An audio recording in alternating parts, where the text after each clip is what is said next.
Assalamualaikum warahmatullahi wabarakatuh. Hamdan wa salaman amma ba'du. Allahumma sholli ala Muhammad wa ala ali Muhammad.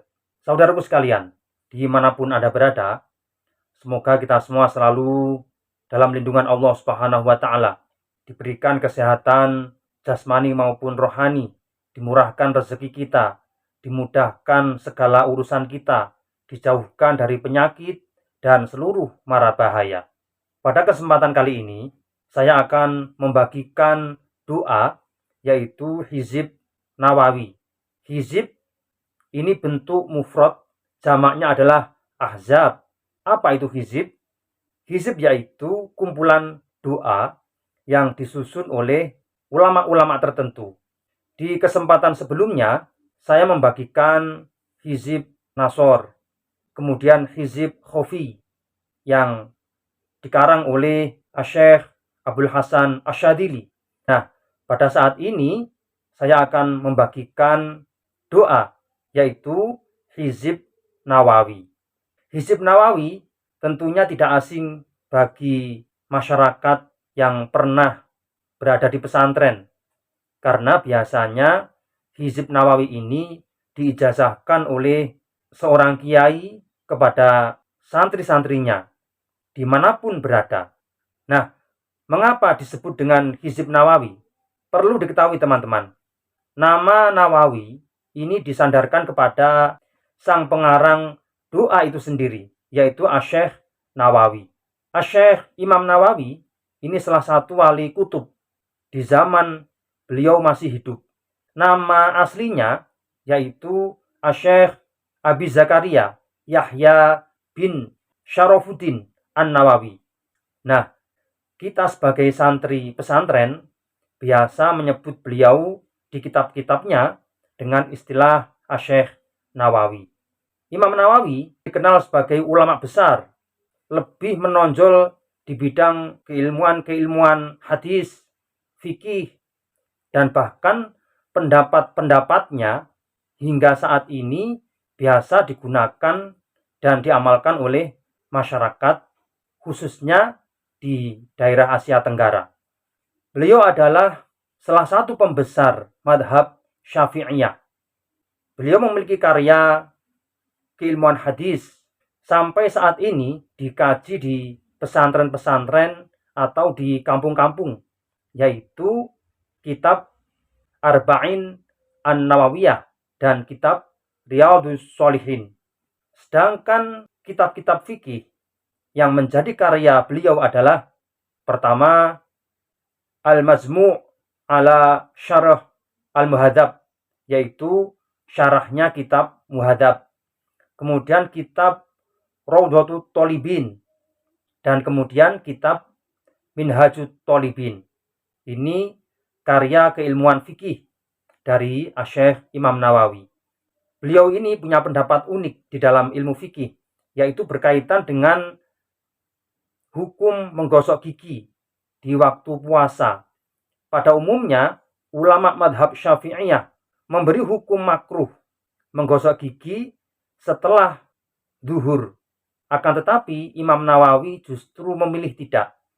Beliau tidak menghukumi makruh bagi seseorang yang berpuasa lalu menggosok gigi setelah waktu zuhur. Nah, ini pendapat unik dari beliau.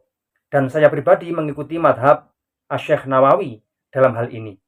Kemudian selain karya-karya ilmu hadis dan ilmu fikih, beliau juga punya kitab khusus yang berkaitan dengan zikir atau wirid-wirid tertentu. Nah, kitab ini biasa kita kenal dengan istilah kitab Al-Adhkar An-Nawawiyah, yang mana di dalamnya memuat berbagai macam zikir, ditambah lagi dengan sumber dalil pengambilan zikir-zikir tersebut. Nah, alhamdulillah saya pribadi mengaji kitab Al-Adhkar An-Nawawiyah di pesantren Lirboyo, Kediri, Jawa Timur, yaitu diasuh oleh Syekh Anwar Mansur yang hingga saat ini masih eksis. Perlu diketahui teman-teman, Hizib Nawawi sebetulnya kumpulan zikir-zikir atau doa-doa yang biasa diamalkan oleh Syekh Nawawi dalam kehidupan sehari-hari. Lalu, zikir-zikir ini atau doa-doa yang biasa diamalkan oleh beliau dikumpulkan menjadi satu dan kemudian diajarkan kepada murid-muridnya. Sehingga sampai saat ini, zikir ini biasa dikenal dengan istilah Al-Adhkar An-Nawawiyah. Hizib Nawawi ini juga biasa diamalkan oleh sejumlah pengikut torekoh tertentu, misalkan torekoh Qadiriyah Al-Aliyah. Akan tetapi juga tidak sedikit dari masyarakat yang tidak mengikuti torekoh tertentu juga mengamalkan Hizib Nawawi ini. Ada cerita tentang Hizib Nawawi, yaitu cerita dari Gus Maksum Lirboyo Kediri, yaitu pimpinan Pagar Nusa periode awal. Beliau mengatakan, masyarakat melihat Gus Maksum ini sakti. Doa-doanya selalu diijabah oleh Allah. Bahkan bisa terbang, lari di atas atap seperti kilat. Apa yang diucapkan betul-betul terjadi. Ketika menunjuk burung tertentu, langsung mati di tempat. Gus Maksum cerita kepada murid-murid beliau bahwa beliau sebetulnya tidak mengamalkan yang bermacam-macam. Beliau hanya istiqomah mengamalkan zikir, yaitu Hizib Nawawi ini. Sehingga Gus Maksum biasa dikenal dengan istilah si rambut api, karena salah satu momen ada seseorang yang melihat bahwa rambut Gus Maksum ini keluar percikan api. Nah, ini salah satunya adalah barokah dari Hizib Nawawi. Bukan berarti kita mendewa-dewakan atau mengkultuskan doa Al-Adhkar An-Nawawiyah ini, bukan. Namun ini sebagai penguat kita bahwa ilmu ini betul-betul mujarrobat. Mujarrobat artinya sudah terbukti berhasil untuk mencapai sesuatu yang diinginkan oleh sang pengamalnya. Sehingga siapapun yang mengamalkan doa ini tentunya ikhlas karena Allah Subhanahu wa Ta'ala, bukan karena makhluk, bukan karena doa ini, bukan karena manusia. Insya Allah segala hajatnya dikabulkan oleh Allah Subhanahu wa Ta'ala. Saya pribadi mendapatkan ijazah doa Hizib Nawawi ini dari masyayikh atau kiai-kiai Lirboyo Kediri, Jawa Timur. Nah, adapun fadilah dari hizib ini, siapapun yang rajin mengamalkan, yaitu menghilangkan kesusahan, kemudian menolak tipu daya orang-orang zalim, kemudian menolak kedengkian orang-orang yang dengki, dan yang paling utama yaitu selalu di dalam naungan anugerah Allah Subhanahu wa Ta'ala. Bahkan menurut salah satu ulama, yaitu Syekh Al-Hudzaifi, beliau mengatakan bahwa hizib ini akan menghiasi pembacanya dengan kemuliaan, cahaya, keagungan, dan keindahan. Ini dijelaskan dalam kitab Al-Kunuz An-Nuraniyah. Lalu bagaimanakah cara mengamalkan zikir Hizib Nawawi ini? Ada beberapa cara untuk mengamalkan Hizib Nawawi. Cara yang pertama, yaitu dibaca 2 kali, setelah subuh dan setelah maghrib, masing-masing 1 kali. Kemudian cara yang kedua bisa dibaca 3 kali, yaitu setelah subuh, setelah maghrib, dan setelah pertengahan malam.